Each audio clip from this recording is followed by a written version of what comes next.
This is Trend Following Radio, where great thinking comes alive. Nobel Prize winners, legendary traders, best-selling authors, and the pros that know what drive us irrational human beings. I am your host, Michael Covel. Not filtered, raw, honest. That's my passion. Today on the show, I have Terry Burnham. He's an economist. He studies the biological and evolutionary basis of human behavior. His book, Mean Markets and Lizard Brains. Great stuff. Enjoyed this conversation. Terry brings a little doom and gloom to it, but he's going to make you think. I promise you that. I hope you enjoy.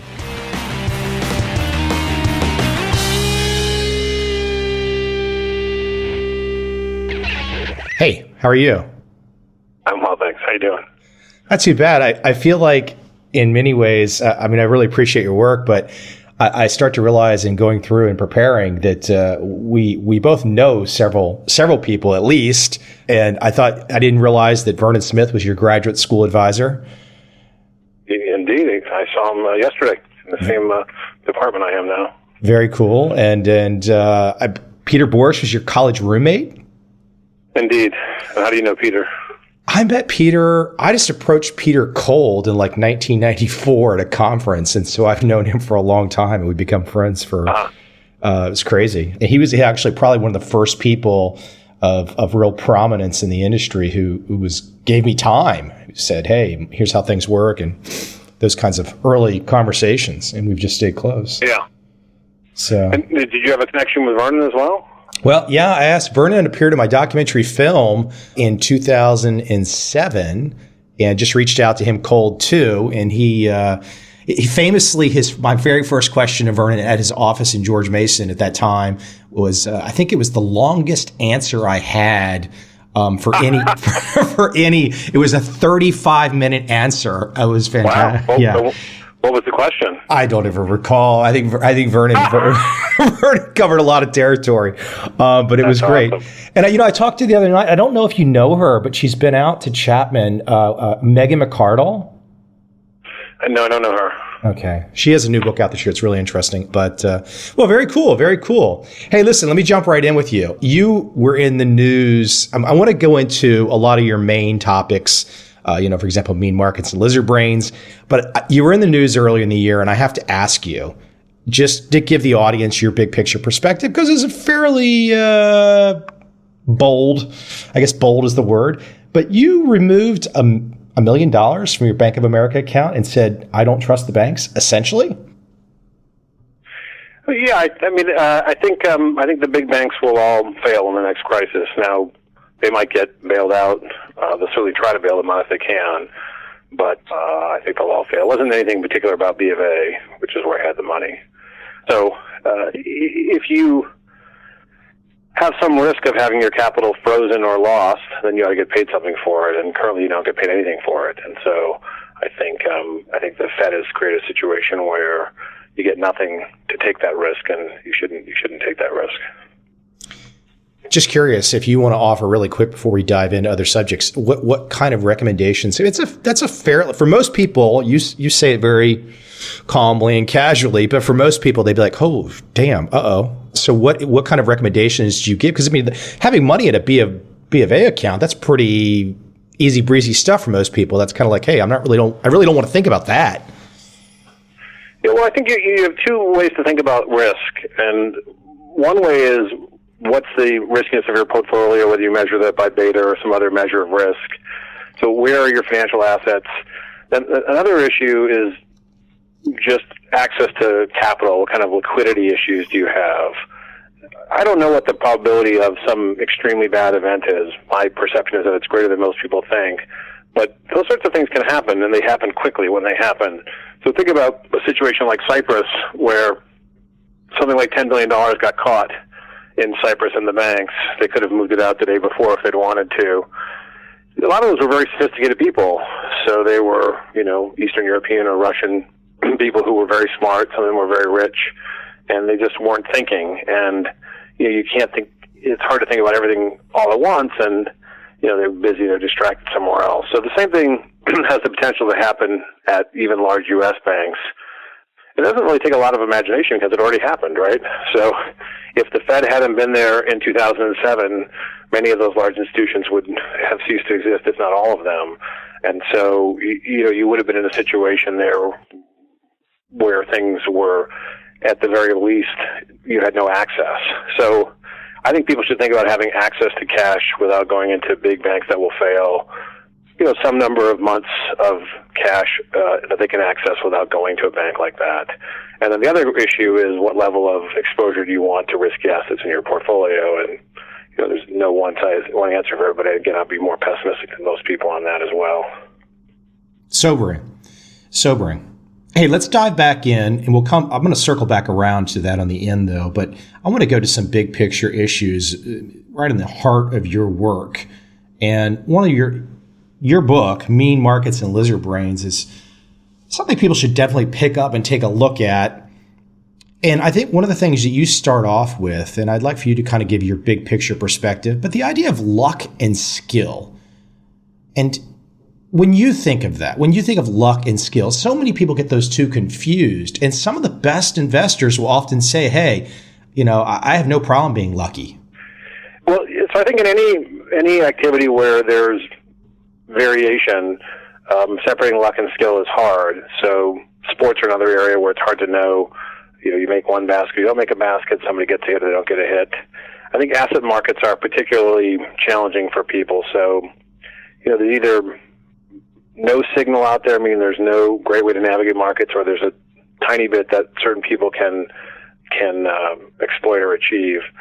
So asset markets have the feature that they move around a lot, they're very volatile, and most of the movement in price is not predictable by anybody who doesn't have inside information.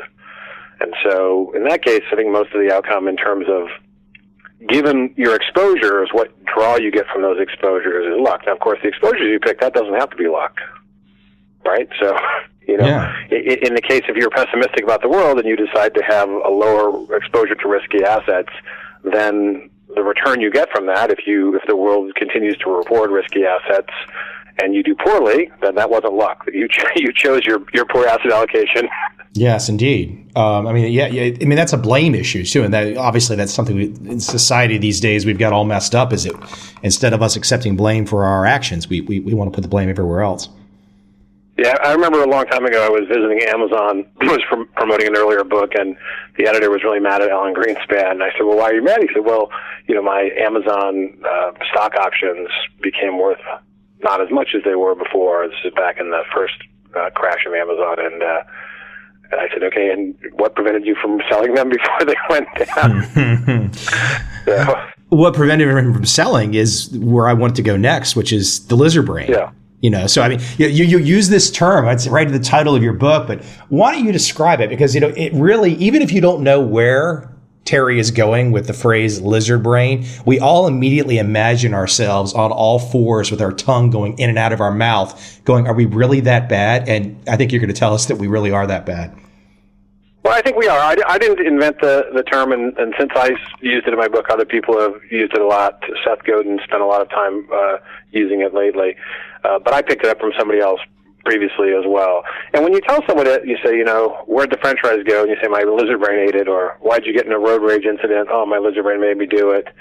People understand that it's a useful way to think about your brain, that there's a more cerebral, more analytic part of your brain, and there's a more instinctual part of your brain. And I think it's useful in lots of areas, and we can talk about in particular in investing, but in lots of areas it's important to think about where those two parts of your brain are likely to drive you and which one of them do you want to be driving behavior. So, in some areas, people think about this all the time, like every day. So a lot of people in rich countries want to eat less, they want to have better diets, and they're always in conflict with their own desires. So I think that's the one that most people understand the best. But I actually think in the area of trading and investing, it's even worse, because you almost never want to trust your instincts when you're in asset markets, because your instincts want you to do what has worked in the past. So you're always going to want to buy assets that have gone up. You're always going to want to sell assets that have gone down, and that is more often than not the wrong thing to do. So in some areas of your life, it's great to trust your instincts, trust your lizard brain. And in financial matters, I think it's almost never the right thing to do. In asset markets, it's almost never the right thing to do. You give a good example of your wedding photographer, of someone whose lizard brain had really kind of gone off the rails. Why don't you relay that story before we jump into some of the more market examples? I think that'll really kind of give people a perspective where everyone can relate to something as crazy as that experience that you had. I was teaching negotiations at the Harvard Business School at the time, and I was also trying to get the negatives from the wedding photographer who had a substance abuse problem. And so in my classroom at the Harvard Business School, we're teaching all these sophisticated tactics, give them two offers that are equivalently good for you and let them reveal their own interests by picking one that's better for them. Try an offer that's, fractionally more than you're willing to pay. All these subtle tactics, right? So with my wedding photographer, I was trying these various things, which became very simple. I'm like, okay, listen, I've already paid you X, I'll pay you X again. Just give me the negatives. And she never responded, and then the police put her in jail for 11 days, and then she gave them back. So her choice was A, get $2,000 for nothing, or B, go to jail for 11 days and get no money, and she chose B. So we don't like to think we're that irrational, do we?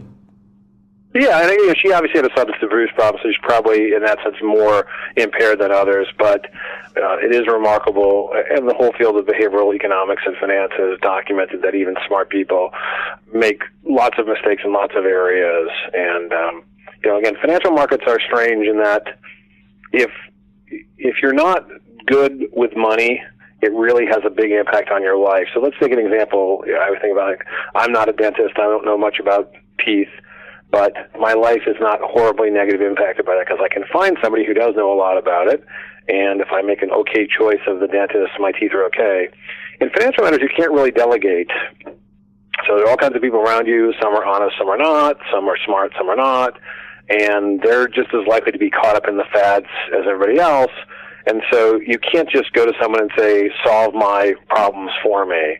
And so these issues that we have inside our own brain, they affect every domain of our life. Who we marry, how we raise our kids, the foods we eat, and how we invest. But in the investment case, almost everybody, it really matters to your life whether you do a good job or a bad job of trying to struggle against the lizard brain, the more instinctual part of you. Well, I was going to give the example of people timing their funds. Everybody knows this, but in real time, in the bottom, in March of 2009, people in the U.S., individual investors, were withdrawing $25 billion a week from equity funds, so the greatest amount at the weekly rate in the history of the world. And when you're at that point, it really is physical. If you or anyone who's listening has ever been in that state where you're in a losing position and it's really grinding you down, it's just unbelievable. You day after day they go against you, and you get to a point where literally it is like literally vomiting, puking them out. You really almost can't stop yourself. And so you have this time after time where people get fooled into the wrong decisions. One of my favorites was also in Me Mark, I detail the story where I was buying gold in 2002. It was about $4 an ounce, something like that. And I had a guest at my wedding, was a friend of mine who'd been a student of mine, who was 6'8" guy. And when I told him I was buying gold, he laughed so hard that he actually spit on me. And it was such a crazy idea that you would buy gold after 23 years or 24 years of decline. And then in 2011 and 2012, when Gallup surveyed Americans, they asked them, what is the safest investment? And the answer was gold. So in 2002 and 2003, when gold was at $400 an ounce, people thought it was the dumbest thing in the world to buy it. And then after almost 10 years of going up every year, it was the safest investment, and they picked the words, Gallup, the safest investment, not the one with the highest expected return, the safest investment. And then, of course, we know what's happened since then. It's lost about a third of its value. So That's the setup that we have, is that we're built to always be suckers in financial markets. We all, and I'm not making fun of people, I have the same drives myself. We all want to do exactly the wrong thing with our money every day. You mentioned, I mentioned in the beginning of this conversation that you were roommates with Peter, and at one point in time, Peter and Paul Tudor Jones worked together. And you relay a story of meeting Jones and some of the handwritten, taped up signs behind his desk, and one of them, and I had not seen this one, which is great, which is, quote, "Observe that the blade of grass that resists the lawnmower gets cut down, while the blade that bends remains uncut." Very simple statement, very hard to execute. Yes. Well, I think both of his statements, the other statement he had on his wall was that losers average losers. And I think both of them are statements that markets have momentum. So when I was at MIT as an MBA student back in 1986, the notion that markets had momentum was a stupid notion. It was considered technical hoodoo, voodoo stuff. And if you said that, you might as well be predicting markets by looking at chicken bones and so forth. So, here I was in Cambridge going to classes with assistant professors who were making, $90,000 a year or something. And then in the meantime, my friend's working for Paul Tudor Jones, who's, making whatever they reported he made that year, $100 million in one of those years, who two principles in life are both that markets, I interpret them both as saying that markets have momentum. And then what's interesting is that the academic literature discovered momentum. So beginning in about 1990, there are a whole series of papers documenting momentum, both within markets and between markets. By within markets, it means if you take an asset class such as stocks, the stocks that are doing well continue to do well. They have momentum. And if you look between asset classes, so if gold is doing well in 2007 relative to stocks, for example, it's likely to continue doing well in the subsequent year. So now we have this as a documented fact of financial markets, that markets have momentum. And, of course, all the people who were already trading in markets and the ones who were successful, like Paul, had already learned that. It's one of the things that got me started, coming up on 20 years ago, which is once I started to see the track records of a certain group of pro traders, quote, trend followers. I mean, for example, John Henry, who owns the Boston Red Sox. I started to see these track records, and I'm like, well, who are these guys? What are they doing? Where did they come from? And they essentially all using momentum. So fascinating, though. Yeah, and I think that's one of the and I think about markets in general. I think markets have momentum and they have reversal. So over longer time periods, things that are winners continue to win for a long time, and things that are losers continue to lose for a long time. In the short term, extreme price movements tend to get reversed. So when you have sharp declines, they tend to rally a bit, even in the context of a longer decline, if that's what's going on there. Terry, why don't you put into context conformity? It's got to be one of the great drivers. It's not just about making the right decisions or being rational, and clearly our lizard brain takes over, but we so want to conform to others around us, our neighbors, our friends, our coworkers, etc. And conformity drives so much of our behavior, doesn't it? Yes. Well, I'll tell you a variant of the conformity story, which is people love to make fun of people who don't conform. So just a few months ago, I went to a social activity, and one of the other parents of my kids' classmates is an oil trader. He was a floor trader in New York, and now he's an oil trader out here in California. And his wife says, "Hey, Terry, I was thinking of you the other day." I'm like, "Oh, that's great. Why?" She goes, "Oh, I had this girlfriend. She was really good looking." I'm like, "Well, I'm married, but I'm still happy that you're thinking of me in this context." She goes, "No, that's not it. I just want to tell you the story." So she married this guy, and he was a doom and gloomer like you are, and he was so crazy that she had to leave him. Like, that's a great story. I love that story.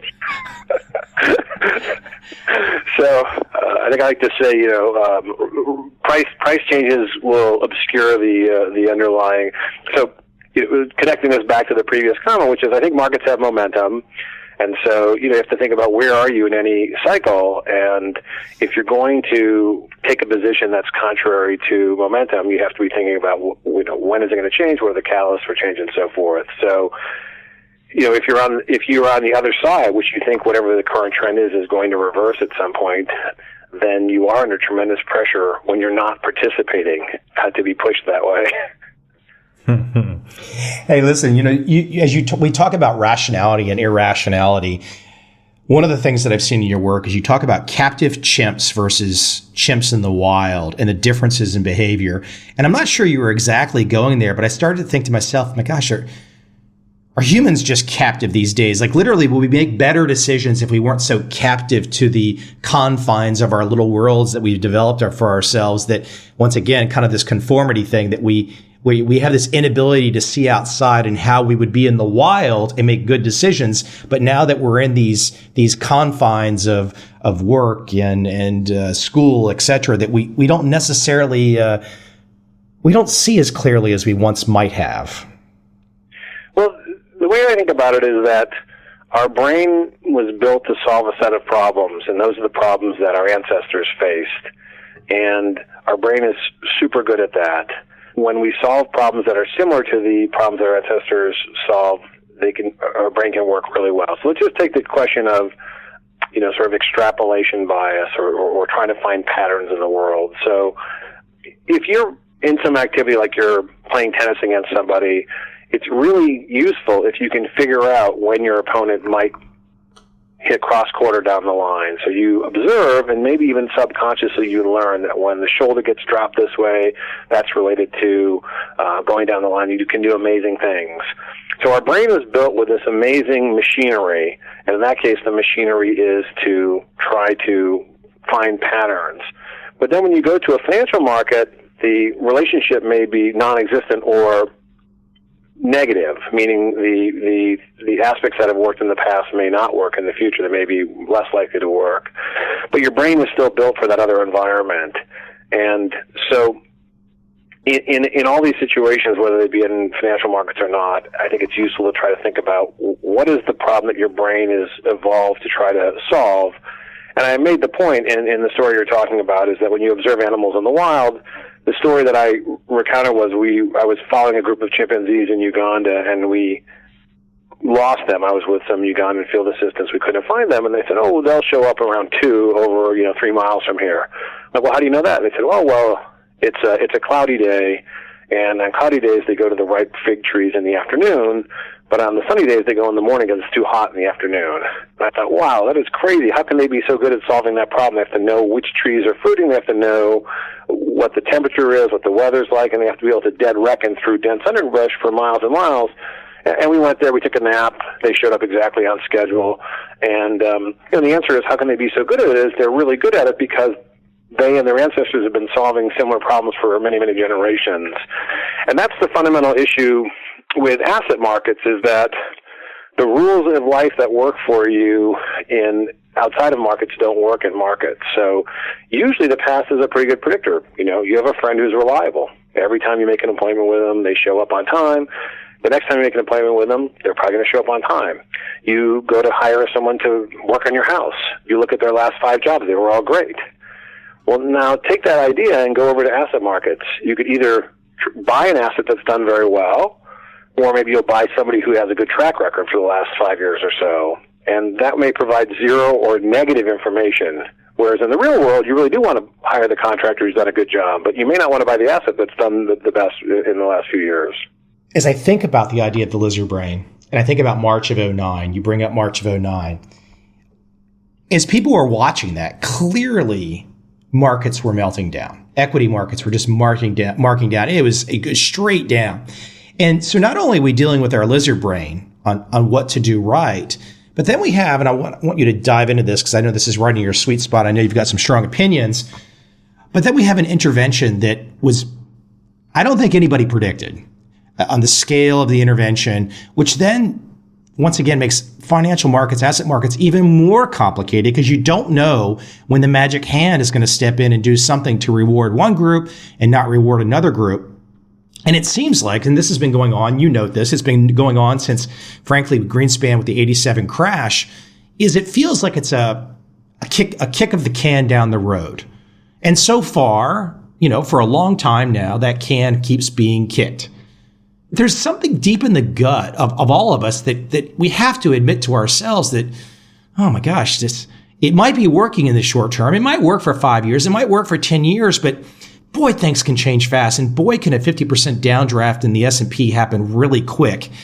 And once again, this makes it even if you think of yourself as being you or myself or anybody, if we try to be a little bit rational, we try to think about all the topics you discuss in your work, then we've got the unfortunate inability to predict when the federal government is going to do something in their infinite wisdom. Yes. Well, so from an individual point of view, my thinking on that is that you can't wait until the middle of the price movement to position yourself. So if you own equities, you really have to try to think about it, and it's hard to do. You have to try to think about what are you going to feel like if you wake up and they're half of where they were the day before.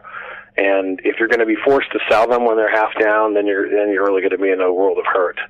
So I think the notion that somehow you're going to react in real time, and this relates to something we said earlier, that's not going to happen. So you're not going to be faster than, maybe the professional traders are, but most people are not going to be faster than the markets. And so the way to be successful there is to position yourself in advance. So they say, you don't buy your car insurance as your car is sliding off the road. So I really do believe, before we talk about the macro environment, that people should be prepared for that, and they should try to think hard. Now, again, it's hard because you're dealing with your own self, your own greed, and 5 years of high returns for risky assets. Now, on the other topic, which I just love, is the fact that we're doing this incredible experiment with the economy. So it's never been done before in the history of the world to have deficits of the size that we have and this sort of loose accommodative monetary policy. And sometimes I feel bad because I have a lot of training, by people who are smart, and I don't know what's going to happen. But then I realized, no one knows. And there was a period of time during the atom bomb development where they thought there was a chance that when they dropped the first test bomb in New Mexico that it would destroy life on Earth because it would start a chain reaction in the environment. And they spent a lot of time doing their theory work, but they still weren't 100% sure, and they went ahead and did the experiment.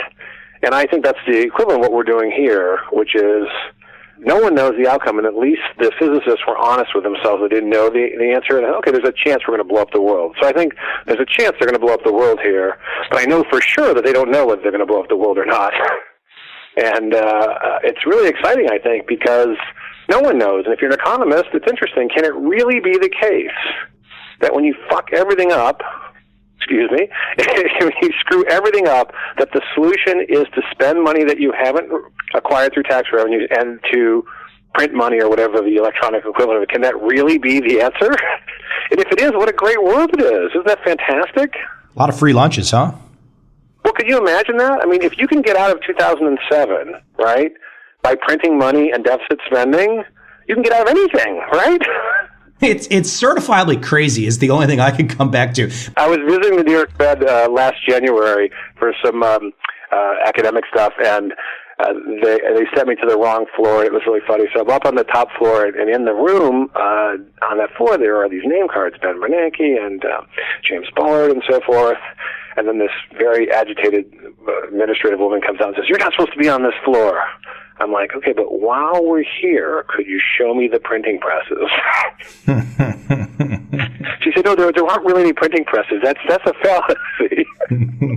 But she was very angry about it. She felt a lot of pressure about the printing presses. I was in Tokyo a couple weeks ago, and I think that for many people, if you just look at the Nikkei since 1989 or so, that's a good place. That's a good place to start if you want to think about worst case scenarios for equities and for how far they could drop and how long they could stay down. And it's not frightening to look at the Nikkei chart. It's not a great feeling if you happen to have been a Japanese investor with your life savings in there. I'm sure they don't believe in buy and hold as much anymore. But I think that's the kind of thinking I think that you're asking people to think of. What's something really bad that you can imagine for equities? Right. Well, so I think there's two issues. One is sort of day-to-day, how do you manage yourself to avoid making emotional mistakes? Then secondly, is it possible to somehow put yourself in a better than average position in terms of your asset allocation? And all of these market extremes, when you look back at them, look obvious, right? So obviously there was a lot of commentary at the time of the Japanese top in 1989 where the land around the the palace in Tokyo was worth more than all of California and all these sorts of things. But of course, if you were trading it, which I wasn't, but if you were, you would have had to put up with a lot of up years before the top there. So I think Japan is a good example, and it's both an example of the past where the world's leading economy, the best stock market can lose 80% of its value, and also they're doing their own version of the printing money solution, right? The reflate. So imagine that you lived in Japan and your politician came to you and said, "I have a solution to your problems. What I'm going to do is make your wages and your assets worth less than they are today." That's the solution? Devalue the currency? That's a great solution, isn't it? Yeah. How do you make people richer by making them poorer? It's really a funny strategy. So I'll say this, though. I jogged around the palace on a really nice day a few weeks ago, and the palace is really nice. It's a nice area to go for a run. The Ginza area is really nice. So. That's awesome. And I feel sorry because the people have the same problems, right? The people who save there get nothing. If you buy a Japanese 10-year, what are you getting now, 40 basis points or something, 60 basis points? So it's very hard to make any income. It's been a multi-generational decline, and they haven't done any or many of the structural reforms. I think that's the same problem in the U.S., which is if you list the problems of the U.S., whatever you think they are, education or overspending, et cetera, the solution of deficit spending and monetary easing hasn't addressed any of them. But it gives people cover. It gives officials cover for not having to do anything. Oh, stocks are at all-time highs. We don't have to do anything. No, I think you're absolutely right. Exactly. So if you had a friend who had a substance abuse problem, I don't think your solution to your friend would be to double the amount of drugs they took. As long as he's standing. As long as he's standing and if he's standing and walking and still talking, then you could just keep doubling the drugs. As long as he can still walk in a straight line. Well, it's funny too. They will not use, the Fed will not use the word taper. I don't know if you can find any instance where a Fed governor has used the word taper. And the reason is, I believe that they're never going to stop. Taper is something that you do with drugs, right? You taper your caffeine intake, you taper your drug use, and so they don't use the word taper because they don't want to think of it as a drug. But that really is a great experiment. Another thing I've been very excited about, I've written a couple stories on it, and I can give you the website, terryburnham.com, you can access them. What's fascinating here, though, is this, instead of me just being doom and gloom, just step back and say, well, we don't know what's going to happen. What's cool is that we're going to find out pretty soon. So the Fed is supposedly going to stop new bond purchases sometime this year, and they're thinking that they're going to raise interest rates from 0 sometime next year. And if that happens, then we're going to have some information about what the world looks like on the other side. And so where it was just theory 2 years ago, what would the world look like without QE and without zero interest rate policy, we're probably going to be living in that world. We might be living in that world as soon as a year from now. So all this debate can be reduced in the next year or so. If we could get the Fed funds to 4%, if we could stop increasing the Fed's balance sheet and we could run a surplus in the federal government, we would have reversed all of the policies that were used here. And if the economy could do well in that situation, I think people who are critics would have to say there's a good chance that they were wrong. And it's exciting because at least 2 of those might happen in the next year. I think the druggie's addicted. I think we're going to go the version of Europe. Instead of zero interest rates, we're going to go to NERP. We're going to go to negative interest rates. And I have to ask you as an economist, at any point in time, and I don't know the history here, I'm not an economist, but at any point in time of your studies, your work, your career, had you seen the idea of negative interest rates broached? I think no is the short answer. And, the argument is really an arbitrage argument, which is, for most people, if you want to store $200,000 or $1 million, you can do that for 0. And so the only people who are willing to pay negative interest rates are people who don't, they're just avoiding the cost of storage.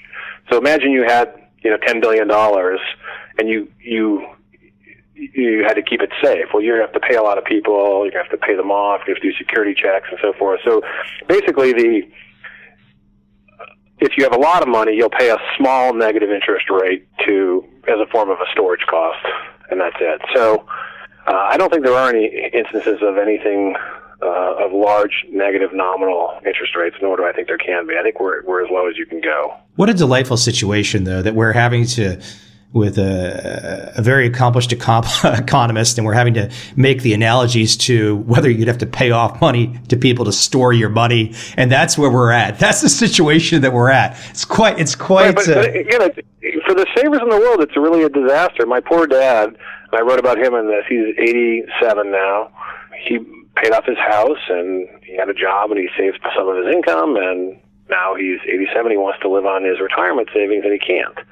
So he has two choices, which is to either buy risky assets and therefore live off the income, or not buy risky assets and spend more than he makes in the income. And so he's chosen to be pretty conservative with investments, so every month he spends more than he makes. So I talk to him every week, and he says, am I going to be okay financially? And I say, there's only one thing that you have to worry about. There's only one thing that can screw it, which is if you don't die soon. As long as you die pretty soon, everything's going to be great for you. You know, it's one of the things you're bringing up kind of tangentially there is that the idea of inheritances are definitely being trimmed, because folks now that don't have interest income, they're having to use the principal to live. My grandmother's 98. To pay for the nice home she's in, it's not interest income anymore. It's now principal. And that's happening on a wide scale. Yes, and it's funny, in Germany, apparently the Germans are savers. There's a huge constituency for people who are very opposed to the low interest rates. In the U.S., it doesn't, I haven't seen, people will always mention it. I was out with Larry Kudlow one time, and he was like, oh yes, okay, sure, I'll give you the fact that we're taking money from the weak and defenseless and giving it to the rich and powerful. But let's move on to other interesting topics. But in Germany, there's really a big constituency there, and their interest rates are very low, or negative in some maturities there as well, because of Germany's role in having to subsidize the other countries there. And there they really are unhappy with the low interest rates. Here, we could start a lobbying group here. I don't seem to be that unhappy here. I think people, my gut level about it is that in the last 5 or 6 years, those people that would have been of an age where they needed to rely on interest income were so scared shitless by the financial crisis, and then so confused about how equities went up that right now they just don't want to say anything. They don't want to breathe because they don't know what's going to happen next. But they're just kind of like, okay, I don't have any interest income, but they raised stocks from the dead. They raised Lazarus from the dead. And now I just don't want to say anything. I think there's a little bit of that goes on. Why? I don't want to rock the boat. I feel like that's where savers are at. And frankly, an 85-year-old person or an 80-year-old person, how do they even know to begin to lobby or put something together? They're at the point in their life where they just need to have that income. Right. So I think there is an interesting psychological aspect to it as well, though, which is there's a famous behavioral study where they ask batters at a horse track right before they bat and then some right after they bat, and how likely they think that their bet is going to be successful. And what they find is that after people have made the bet, they're much more likely to say that they're much more confident. And so I think there are some people like my dad who maintain a relatively low risk investment posture, but I think there are many other people who've taken higher risk investments, and they're in the position of the person who's already made the bet. It's very hard for them because of these psychological barriers, cognitive dissonance. They can't absorb the other message, and it's hard when you have a position on to. I think you made a point about this earlier. It's very hard to even let in the information on the opposing view. And so I think there are lots of 80-year-olds out there who have very risky portfolios, and they don't perceive them to be that risky now because they've continued to go up in price or value for the last 5 years. But they're going to have a rude awakening in any downturn there. And then maybe they'll be more vocal in their unhappiness. Yeah. Hey, Terry, listen, I appreciate you taking the time tonight. Where is the best place for folks to go and catch up with you? And the name of the book is Mean Markets and Lizard Brains. I know you've had several editions. I've done this myself on editions. It's always fun to update them and add new stuff. Where's the best place for people to go to check you out? Yeah, the best single place is to go to my website, which is terryburnham.com. And if you just type in Terry Burnham without it, you'll find me soon. There is also a child actress, but you can find me easily. In Mean Markets and Lizard Brain, I wrote the original version in 2005, and I updated it in 2008, but I kept all the original text, so people can go and look at that if they want. I'm also super happy to talk to people about it, too, so if people find me and email me, I'm happy to have email conversations with them as well. It's funny, when I took a year off when my oldest child was born, and stayed home while my wife was finishing up a degree, and she said, "You need to get a job." And I said, "Why? We're doing okay financially." She said, "Because people will pay you to talk about financial markets, and I'm not interested." So I never get tired of it, and the constant themes of being wrong all the time in markets never get old for me. So I'm happy to interact with people in ways that they like. It's a fun subject for me. Well, I want to come out to Chapman too, and I mentioned I had talked to Vernon during my documentary, and he was on my podcast as well last fall. So I definitely want to come out and see you guys there. It sounds like it's now you just said Asia. Where do you live? Well, I'm currently in Saigon. Saigon, and you say Saigon, you don't say Ho Chi Minh City.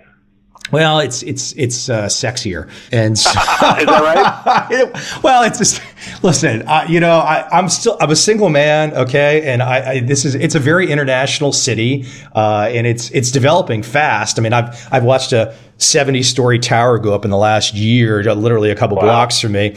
Saigon's definitely for the numbers, and this is going to sound I don't care how this sounds, but for the numbers of women that you see driving motorbikes with perfect posture, wearing short skirts, Saigon sounds better than Ho Chi Minh City. How's that? That's awesome. But yeah, but I think I really do love Tokyo, and Tokyo, it still feels to me so much different than the rest of Asia. I mean, I don't know. There's just something about it. Well, I spent I've been to Tokyo for 2 short trips. We lived in China last summer. My kids were in school learning Chinese. My wife is part Chinese. Where were you guys at in China? Mainly in Beijing. We did a little bit. We went to Xi'an as well, which was fun. And in terms of your construction, it's funny. We'd been there 10 years earlier and taken the train. My wife and I, we didn't have kids, from Beijing to Xi'an. And in the 10 years since we were there, they've got this incredible high-speed rail network now. So in less than a decade, they built a train that went 305 kilometers an hour while I was sitting on almost 190 miles an hour almost. And in California, the idea of building a bullet train could take 100 years. I took the bullet train from Shanghai to Beijing last year, and I think it's about the distance from DC to Orlando, and the whole way there was 30-story construction cranes the whole way. The whole way. Yeah. You can't put in perspective what's going on there, and I don't necessarily know how they're doing it, other than having 1.4 billion people that want to get rich really fast. But it's amazing. Right, and again, obviously, there's all sorts of compromises that you wouldn't necessarily want to get there, but the outcome is unbelievable. And so you've got something similar going on in Saigon, huh? Well, they're not at the level of moving as fast as China, and I think that's partially because, frankly, there's such a competitiveness. Vietnam and China are not necessarily friends, and then one of the biggest investors in Vietnam is Japan. So there's interesting geopolitics in this corner of the world. So. Right. But fascinating stuff. So terryburnham.com, yes? Yes. Okay. Hey, Terry, look, it's good having you on. I appreciate it, and hopefully we can catch up again in the future. And like I said, I want to make it out to Chapman when I make it back to the States. Yeah, please do. We'd love to host you. So come on out, Michael. Appreciate it. Thanks, Terry. Appreciate it. Talk soon.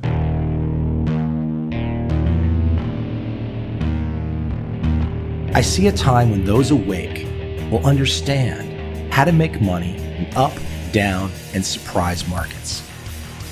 Whether new trader or experienced, college student or financial advisor, protecting against a crash or just trying to make a lot of money, trend following offers everyone an answer in uncertain times. To get started immediately, send me an email, michael@covel.com. I will send you the right trend following steps to take along with my free video. But if you want to buy and hold, trust the government, and trust Wall Street, this is absolutely not for you.